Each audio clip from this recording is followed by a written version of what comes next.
Bonjour à toutes, bonjour à tous.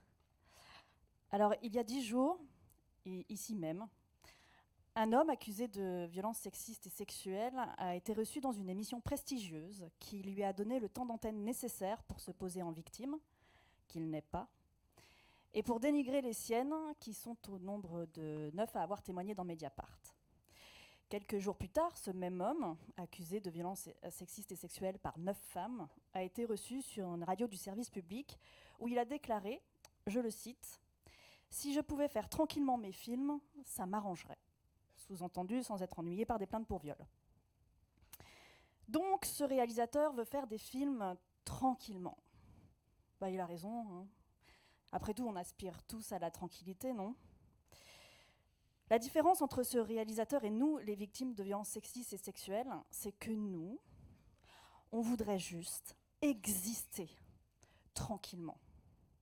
On voudrait juste évoluer dans nos vies, aller dans le monde au fil du temps, sans être harcelé, violenté, agressé, violé ou tué, ou ne serait-ce que sans avoir peur de l'être. Parce que cette tranquillité à laquelle il aspire, en somme, elle nous est refusée d'emblée. Cette tranquillité, elle est refusée aux petites filles, à la maternelle, quand les premiers garçons vont soulever leurs jupes pour s'amuser. Cette tranquillité à laquelle il aspire, elle est refusée à 1 enfant sur 10 victime d'inceste. Cette tranquillité, elle est refusée aux adolescentes au début de leur puberté.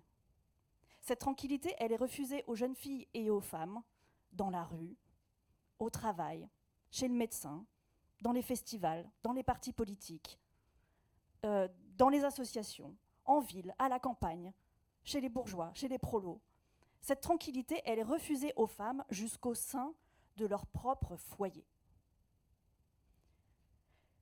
Et quand on a été violé, on doit faire le deuil de cette tranquillité. On ne peut plus jamais être tranquille quand on est traumatisé.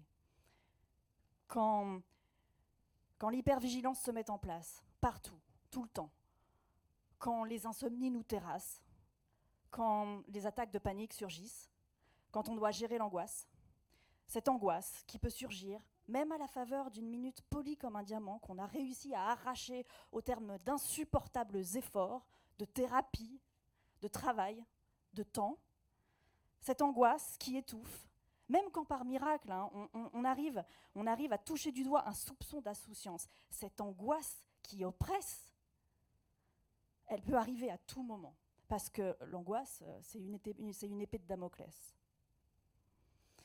Alors, comme ça, il aspire à la tranquillité, monsieur Besson. Nous aussi, c'est pour ça que nous parlons, que nous témoignons. Alors, soit auprès de la police, soit auprès de journalistes, soit les deux. Mais parce que nous aussi, on aspire à la tranquillité, pour ça, il faut que les hommes arrêtent de harceler, de violenter, d'agresser, de violer et de tuer. Et si les hommes continuent à faire tout ça, c'est parce qu'ils peuvent le faire, parce que dans une partie des cas, l'impunité est quasi totale. Et une des manières d'y remédier, c'est de cesser de véhiculer la culture du viol, et c'est là que les médias ont un rôle à jouer. Alors, chers amis journalistes, puisqu'il y en a dans la salle, s'il vous plaît, apprenez à interviewer les personnes mises en cause et les personnes qui les défendent. MeToo Média peut évidemment vous aider à vous former. Mais si je peux me permettre de vous donner une astuce, toute simple, mais qui peut tout changer, c'est celle-ci. Quand on vous sert un argument fallacieux, reprenez-le et retournez-le en l'appliquant aux victimes ou à leur entourage. C'est tout simple, c'est juste un réflexe à prendre. Par exemple, quand Woody Allen dit, je le cite, « Il est difficile d'imaginer qu'une personne puisse perdre son emploi pour un baiser en public. » Mais répondez-lui qu'il a raison. Il a raison, Woody Allen. Après tout, les 6 personnes de l'équipe de Luis Rubiales qui ont démissionné n'auraient jamais dû avoir à le faire à cause d'un homme qui n'assume pas la portée de l'agression sexuelle qu'il a commise, alors que lui était toujours en poste. Deuxième exemple, quand Claire Chazal dit, je le cite, « Le féminisme victimaire me crispe », vous pouvez lui répondre qu'elle a raison. C'est tout à fait crispant. Mais alors, du coup, vous pouvez lui dire aussi, mais pourquoi vous ne fustigez pas les agresseurs plutôt que le féminisme? Puisque sans agresseurs pour faire de victimes, il n'y aurait pas de victimes pour vous crisper. Troisième exemple.